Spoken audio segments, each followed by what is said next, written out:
Bueno, aquí en esta nueva lista de reproducción voy a hacer no sé cuántos vídeos, pero voy a hacer todos los vídeos que yo hago cuando doy mis clases y son lo que al menos yo considero los mínimos, más mínimos que tiene que tener una persona para poder hacer mates. Considero que son de las cosas que se tienen que aprender.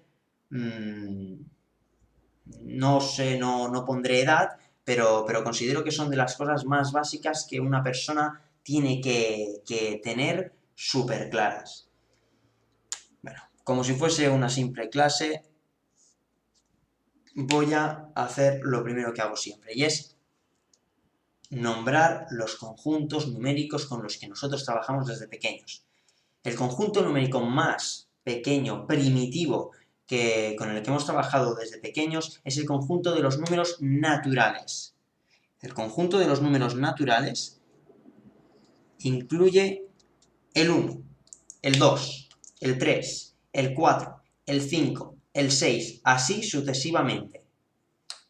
Son números discretos, es decir, que solamente no tiene decimales, solamente el 1 y solo el 1. El 2 y solo el 2, el 3, solo el 3, el 1457, el 1457. No puede ser ni negativo ni decimal. Incluso el 0 hay algunos matemáticos que no lo incluyen dentro de este conjunto. Hay matemáticos que sí que lo incluyen y hay otros matemáticos que no lo incluyen. Yo no me mojo. Yo estoy haciendo una lista y preguntando a diversos matemáticos razones por qué sí el 0 tiene que ser natural, razones por qué no el 0 tiene que ser natural. De momento van en empate. Después del conjunto de los números naturales tenemos un conjunto que es más grande, que es el conjunto de los números enteros. El conjunto de los números enteros incluye a los números naturales, es decir, a los números positivos, el 1, el 2, el 3, el 4, el 5, el 6, el 7, así sucesivamente, lo incluye el 0 y los números negativos. Es decir, los enteros serían los números naturales más los negativos y el 0. Un siguiente conjunto más grande que los números enteros sería el conjunto de los números racionales. Los números racionales son los números decimales que se pueden expresar de forma en fracción, se pueden expresar en forma de fracción.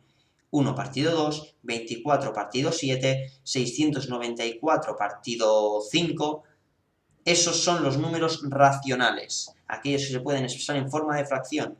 Y un número, el 2, también es un número racional. El menos 7 también es un número racional y el 0 también es un número racional.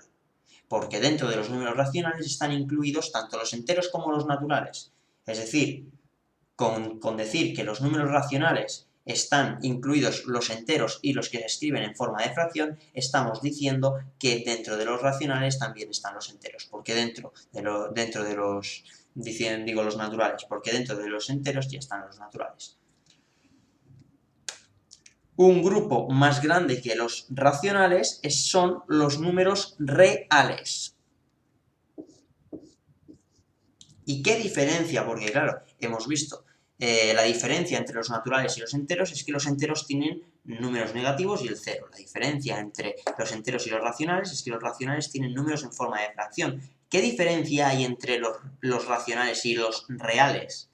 Bueno, pues hay ciertos numeritos que no se pueden poner en forma de fracción. El señor Pitágoras, muchos le odiaron por esto, bueno, sobre todo yo, encontraron un numerito que tenía decimales infinitos. Se puso a hacer triángulos y el muy encontró la hipotenusa, que la hipotenusa no medía, o su hipotenusa no medía un número exacto. Si nosotros cogemos y hacemos un triángulo rectángulo de catetos 1 y 1, veremos que su hipotenusa da raíz de 2. Bueno, aparte de romperse la cabeza y suicidios, etcétera, etcétera, etcétera, no pudieron encontrarle una razón a la raíz de 2. Por lo tanto, a partir de ese momento se pusieron de moda y se empezaron a estudiar los números irracionales.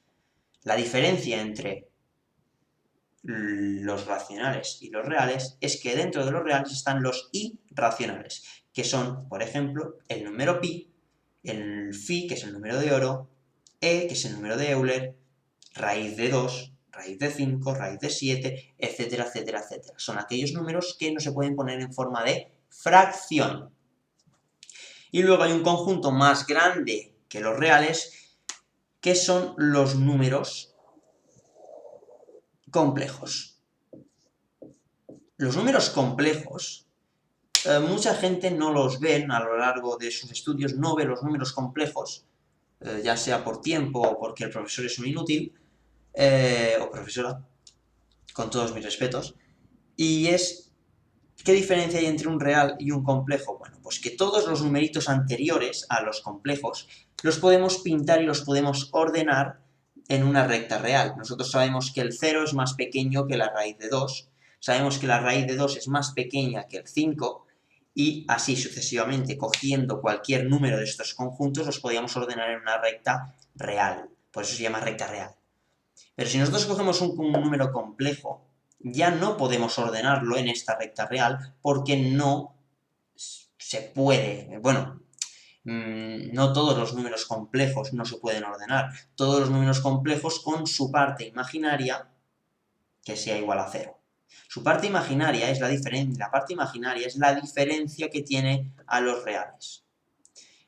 Cuando decimos que una raíz negativa no existe, nos faltaba decir que esa raíz negativa no existe en los reales. Pero en los complejos esa raíz negativa sí que existe. Es más, cualquier número de raíz negativa es un número complejo. Para poder representar los números complejos se necesitaba otro eje, y a este le llamamos el eje imaginario. Bueno, vídeo de introducción, conjuntos numéricos, espero que haya quedado claro. Los números complejos, si estáis en primero de bachiller, a lo mejor los veis. Si no los veis en primero de bachiller, no creo que los volváis a ver, a no ser que tengáis alguna carrera de ingenierías o cosas así. Pero por lo demás, hasta aquí, todo esto, el cuarto de eso, los tenéis que conocer. Es más, yo a los míos, que son de primero o de infantil, los números reales los conocen. Aunque no vayan a trabajar, aunque todavía no sepan lo que es una raíz cuadrada, saben lo que es un número real. Pero bueno, en el siguiente vídeo haremos más repaso de cosas súper básicas, los mínimos que tiene que saber una persona para poder existir en el mundo.